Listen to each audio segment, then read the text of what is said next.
योगी आदित्यनाथ మాట్లాడుతున్నారు లైవ్ లో చూద్దాం। यहाँ पर स्थानीय स्तर पर राज्य सरकार पूरा सहयोग करके आने वाले श्रद्धालुओं को यहाँ पे पूरी श्रद्धा के साथ उन्हें दर्शन करने का अवसर प्राप्त होगा, यह व्यवस्था सुनिश्चित करने के लिए अपने स्तर पर पूरा सहयोग दे रही है। इसके लिए टेंट सिटी भी लगाई गई हैं, धर्मशालाओं को भी तैयार किया गया है,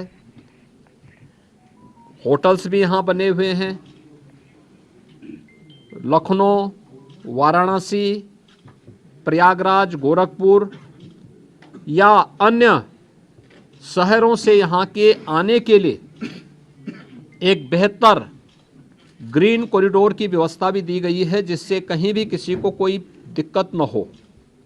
सुरक्षा की पुख्ता व्यवस्था की जा रही है, किसी भी स्तर पर किसी भी श्रद्धालु को दिक्कत न हो, इसके पूरे प्रयास किए जा रहे हैं। अभी से तैयारियां की जा रही हैं, क्योंकि हर एक मन में उत्साह है, उमंग है। 5 सदी के बाद ये अवसर आया है, तो स्वाभाविक रूप से हर श्रद्धालु इस बात को चाहता है कि मैं भी रामलला का दर्शन करूं। मेरी अपील होगी सभी जनता जनार्दन से कि जो भावनाएं उनके मन में है वही हमारे मन में भी है, और इसलिए हम लोग बेहतर तालमेल और समन्वय से अगर दर्शन करने के लिए आएंगे तो दर्शन भी हो पाएगा, और किसी प्रकार का कोई कष्ट किसी भी श्रद्धालु को और किसी भी आने वाले यात्री को अयोध्या धाम में नहीं होगी।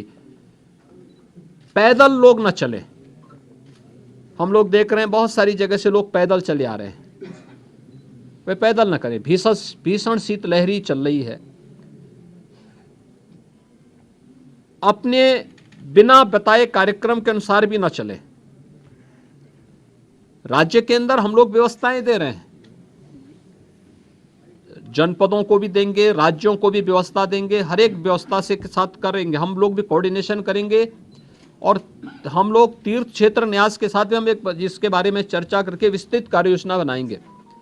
लेकिन अगर हर व्यक्ति अपने तरीके से आएगा तो कहीं अव्यवस्था किसी स्थिति न पैदा हो, ये हमें देखना होगा। और हर व्यक्ति इस बारे में अपना जैसे अब तक सहयोग करते रहे हैं, तो उस सहयोग को अगर आगे भी जारी रखेंगे तो हमें भी बहुत सुविधा होगी, और हर एक श्रद्धालु को, आने वाले श्रद्धालु को भी प्रभु श्री रामलला के 500 वर्षों के बाद, कई शताब्दियों के बाद दर्शन करके आनंद की अनुभूति होगी, अंतःकरण से उन्हें आनंद की अनुभूति होगी। इसके लिए भी बेहतर कोऑर्डिनेशन की दिशा में प्रयास प्रारंभ किए गए हैं। मैं पूरे विश्वास के साथ कह सकता हूं कि जैसे कार्यक्रम अब तक सभी सकुशल संपन्न हुए हैं, 22 जनवरी का कार्यक्रम भी एक ऐतिहासिक कार्यक्रम है। भारत के विश्वास और लोक आस्था की पुनर्प्रतिष्ठा का, भारत के गौरव की पुनर्प्रतिष्ठा का कार्यक्रम है। इस कार्यक्रम को हम लोग जनता जनार्दन और सभी आम जनमानस के सहयोग से, पूज्य संतों के आशीर्वाद से, रामलला की कृपा से सकुशल संपन्न करने में सफल होंगे। आप सभी यहाँ पर इस भीषण शीतलहरी में हैं।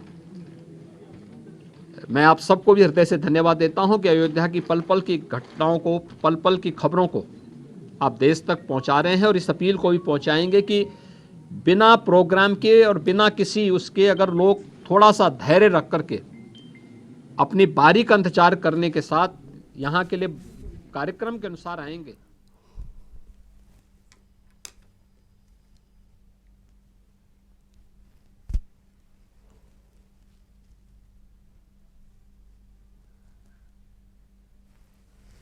జనవరి 22న అత్యంత వైభవోపేతంగా అయోధ్యలో బాలరాముడి ప్రాణ ప్రతిష్ఠా మహోత్సవానికి అన్ని ఏర్పాట్లు పూర్తయ్యాయి।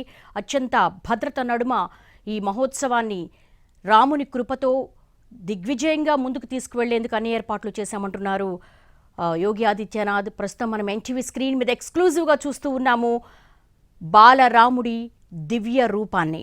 భవ్య రామ మందిరంలో కొలువుదీరారు 51 ఇంచులు ఉన్నటువంటి అడుగులున్నటువంటి బాలరాముడి విగ్రహాన్ని చూస్తున్నాము. 150 కేజీల నల్లని కలువ తామరపై 5 ఏళ్ల బాలుడి రూపంలో అత్యంత నయన మనోహరంగా బాలరాముడు కనువిందు చేస్తూ ఉన్నారు. భవ్య రామ మందిరంలో ఉన్నటువంటి బాలరాముడి విగ్రహాన్ని మనము తిలకిస్తున్నాం ఎన్టీవీ ఎక్స్క్లూజివ్లో. తామర రేకుల్లాంటి కళ్ళతో, చంద్రబింబం లాంటి తేజస్సుతో స్వామి అందరికీ కూడా దర్శన భాగ్యం కల్పిస్తూ ఉన్నారు. ప్రస్తుతం పెదవులపై చక్కటి చిరునవ్వును రూపొందిస్తూ కూడా రాజస్థాన్, కర్ణాటకకు చెందినటువంటి శిల్పులు కొంతమంది 3 విగ్రహాలను తయారు చేసినప్పటికీ కూడా అరుణ్ యోగి రాజ్ 51 అడుగుల బాలరాముడి విగ్రహాన్ని తయారు చేశారు. దాన్ని ఎంపిక చేశారు. ప్రస్తుతం ఎన్టీవీ ఎక్స్క్లూజివ్లో మనం చూస్తూ ఉన్నాము. ప్రాణ ప్రతిష్టకు ముందే బాలరాముడి దివ్య రూపం ఎన్టీవీ ఎక్స్క్లూజివ్లో దర్శనమిస్తోంది. రాముడి దివ్య రూపాన్ని విడుదల చేసింది రామ జన్మభూమి తీర్థక్షేత్ర ట్రస్ట్. కృష్ణశిలతో తయారైనటువంటి 51 అంగుళాల బాలరాముడు అత్యంత నయన మనోహరంగా మనకు కనువిందు చేస్తున్నటువంటి దృశ్యాలు మనం చూస్తూ ఉన్నాం.